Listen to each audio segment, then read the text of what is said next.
La Côte d'Ivoire a réussi à éliminer la trypanosomiase humaine africaine, également connue sous le nom de maladie du sommeil, en tant que problème de santé publique, devenant ainsi le deuxième pays africain après le Togo à recevoir la validation de l'Organisation mondiale de la santé.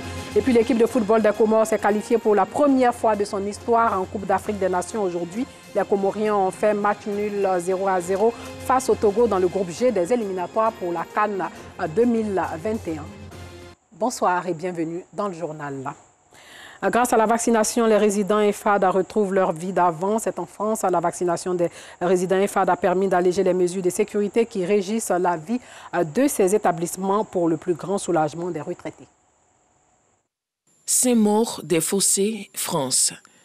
Enfin, ces résidents peuvent se retrouver autour d'une activité.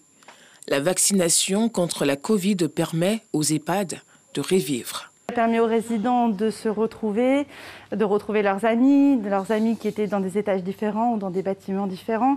La vaccination a permis aussi aux résidents de retrouver leur famille en logement, puisque les familles peuvent dorénavant visiter leurs parents directement. La progression de la vaccination permet d'alléger les contraintes sanitaires. Les vaccinés ont l'autorisation de sortir de l'établissement. Ça, d'être tous ensemble à nouveau, parce qu'on était vraiment triste d'être partagés comme ça, étage par étage. Il n'y avait pas de joie. Là, c'est très bien. On est content.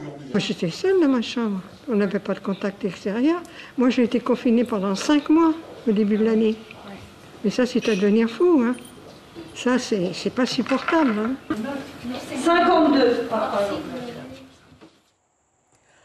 L'Organisation mondiale de la santé a validé aujourd'hui l'élimination de la trypanosomiase humaine africaine ou maladie du sommeil comme problème de santé publique en Côte d'Ivoire. L'annonce officielle a été faite par le ministre de la Santé et de l'Hygiène publique à Abidjan. Le reportage de Franck Quadio. La Côte d'Ivoire n'a enregistré en 2015 que 9 cas dépistés positifs de la trypanosomiase dans les 2 derniers foyers endémiques constitués par les localités de Bono et de Saint-Fra. Et depuis lors, tous les districts sanitaires de Côte d'Ivoire ont rapporté moins 2 cas pour 10 000 habitants par an sur la période 2015 à 2019, résultat de l'engagement du ministère de la Santé à travers le Programme national d'élimination de la trypanosomiase, une performance qui amène le gouvernement à engager un dossier auprès de l'OMS afin d'être classé désormais pays non endémique. À noter que les activités humaines qui entraînent les modifications écologiques profondes, telles que les déforestations agricoles et des forêts, constituent des facteurs favorisant l'apparition justement de la trypanosomiase humaine africaine. Mesdames et messieurs, une maladie est considérée comme éliminée lorsqu'on parvient à arrêter sa transmission et à en annuler l'incidence dans une zone géographique bien définie, grâce à une action délibérée, et même si ces interventions peuvent s'avérer nécessaires pour éviter le retour de l'infection. Pour ce qui est de la trypanosomiase humaine africaine, et selon les recommandations de l'Organisation mondiale de la santé, elle est considérée comme éliminée lorsque la prévalence passe en dessous de 1 cas pour 10 000 habitants pendant au moins 5 ans. Et le pays endémique est invité alors à transmettre à l'OMS un dossier de demande de validation de l'élimination de la maladie en tant que problème de santé publique. La procédure marche. La lettre de validation du dossier est remise par le représentant de l'OMS en Côte d'Ivoire au ministre Eugène-Aka Awele, à charge d'annoncer officiellement la bonne nouvelle. La lutte contre la THA a pris la dimension d'une lutte contre la pauvreté, dans la mesure où plus de la moitié de nos frères et sœurs, acteurs de nos économies, sont loin des grandes voies de communication, là où s'arrête la route. Fort heureusement, les efforts de mise au point des tests de dépistage rapide, l'affinement des tests de confirmation et surtout la mise au point de nombreux médicaments pour la prise en charge des malades avec moins d'effets secondaires nous ont conduit inéluctablement à l'élimination de la trypanosomiase humaine africaine. Le continent africain a pris conscience de la gravité de cette maladie typiquement africaine en créant en 2000 la PATEC, Compagnie africaine d'éradication des trypanosomiases et des TCC. Le ministre a salué l'appui de la France et exhorté tous les acteurs impliqués dans cette lutte à œuvrer efficacement à l'éradication totale de la maladie du sommeil d'ici à 2025. Des attestations ont été remises aux acteurs, chercheurs et pionniers de la résilience de la Côte d'Ivoire face à cette maladie dont l'agent pathogène est la mouche tsetse.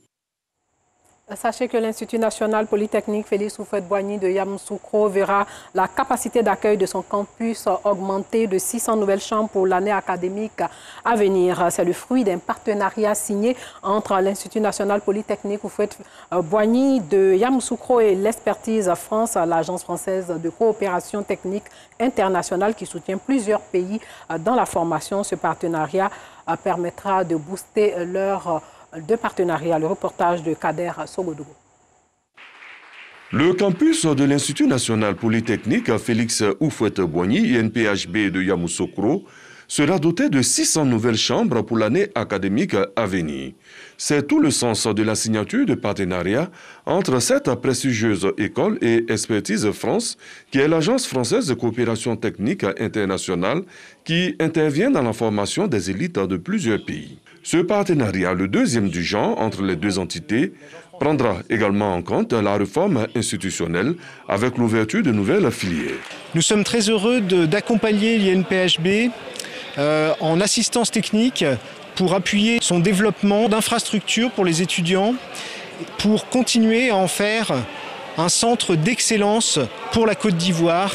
Et je pense qu'à travers le soutien que nous apportons, c'est l'ensemble de la communauté internationale qui apporte son soutien à l'INPHB. Nous sommes très fiers, aux côtés de l'Agence française de développement, dans le cadre notamment du C2D Côte d'Ivoire. Pour Dr Kofi Nguessan, directeur général de l'INPHB, la contribution de Expertise France vient booster le développement de son école.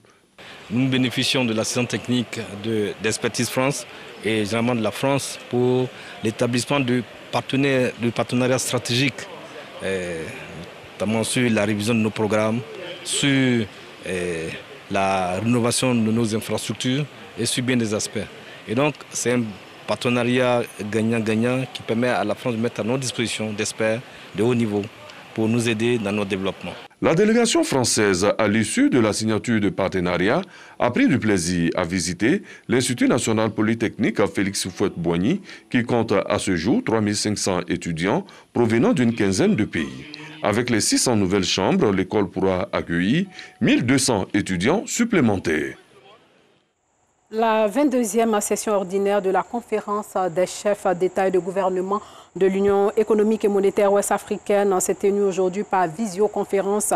L'UEMOA prévoit un taux de croissance de plus de 5% en 2021 contre 0,9% en 2020. Lors de cette rencontre, il a été relevé que le taux de croissance du PIB, initialement attendu à 6,6% en 2020, est ressorti à 0,9% en raison de la baisse générale de l'activité, en particulier dans les secteurs de manufacture, du tourisme, de l'hôtellerie et de la restauration. Et le niveau général des prix a progressé de plus de 2% en 2020 après une baisse de 0,7% en 2019 sous l'effet du renchérissement des denrées de grande consommation consécutif aux difficultés d'approvisionnement des marchés.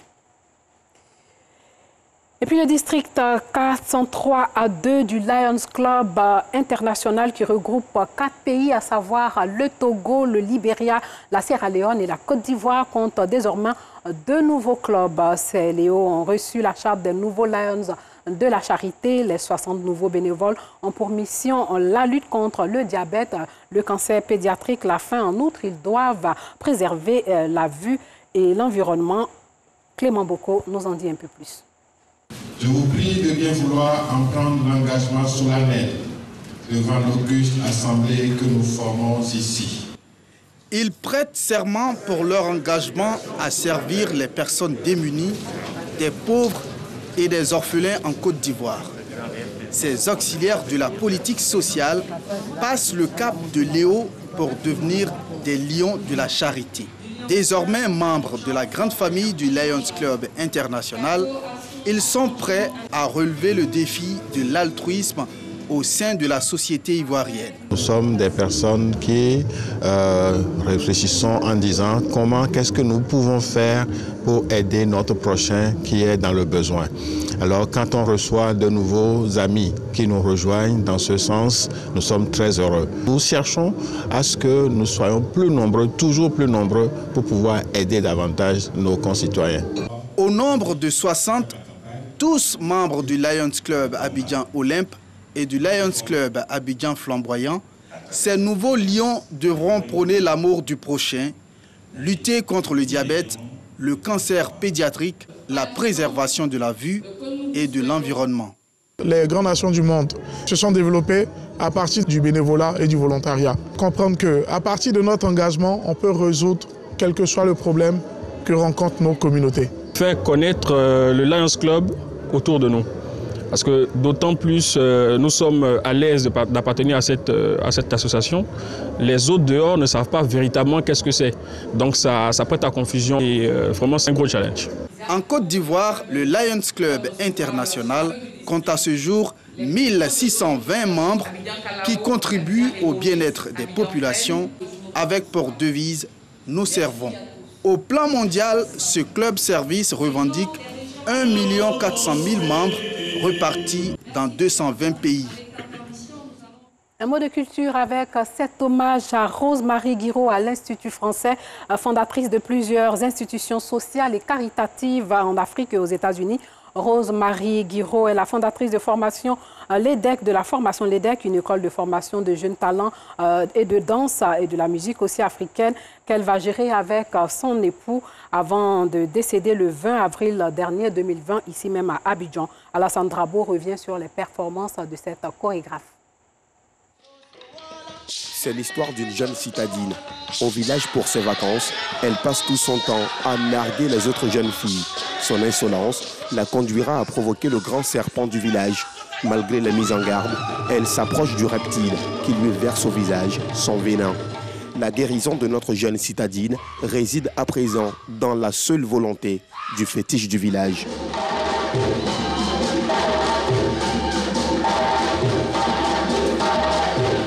Ça y est, le pire a été évité.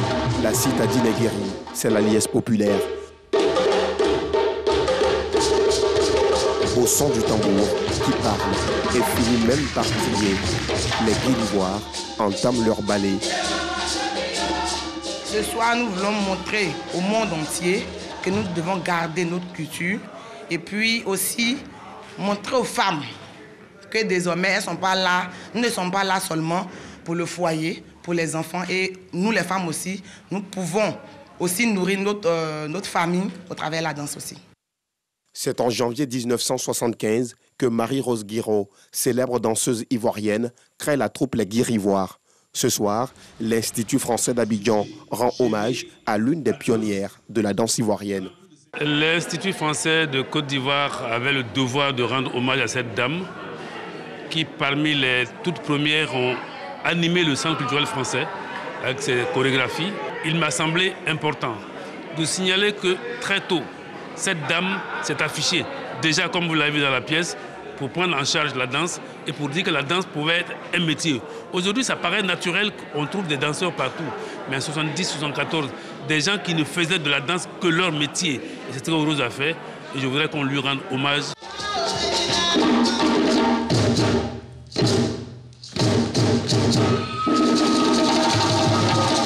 Les Guirivoires, un spectacle présenté la première fois en 1975 au théâtre de la cité de Cocody.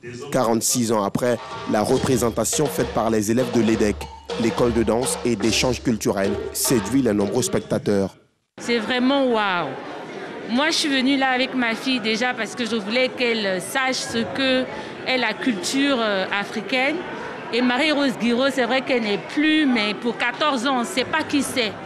Mais j'avoue que là, un spectacle de 1974 en 2021, je suis plus qu'émerveillée. Je suis très émerveillée par ce beau spectacle auquel j'ai assisté ce soir.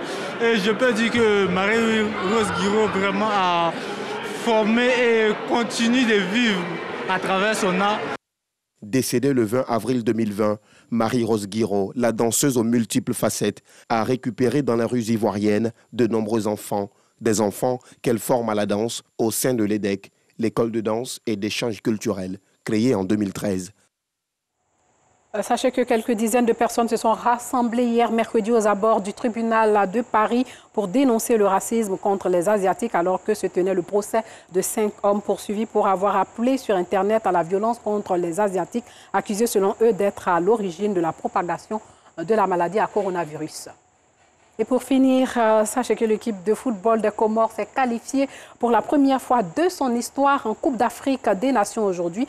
Les Comoriens ont fait match nul 0-0 face au Togo dans le groupe G des éliminatoires pour la CAN 2021. Ils n'avaient besoin que d'un petit point en plus pour s'assurer une des 2 premières places du groupe G en éliminatoire de la CAN 2021. Ils n'auront donc pas besoin d'attendre le résultat de Kenya-Égypte ni les rencontres Égypte-Comores et Togo-Kenya prévues le 29 mars prochain. Ils sont donc assurés de finir premier ou deuxième. Ce pays de 850 000 habitants est affilié seulement en 2005 à la Fédération internationale de football. Merci de nous avoir suivis. Portez-vous bien.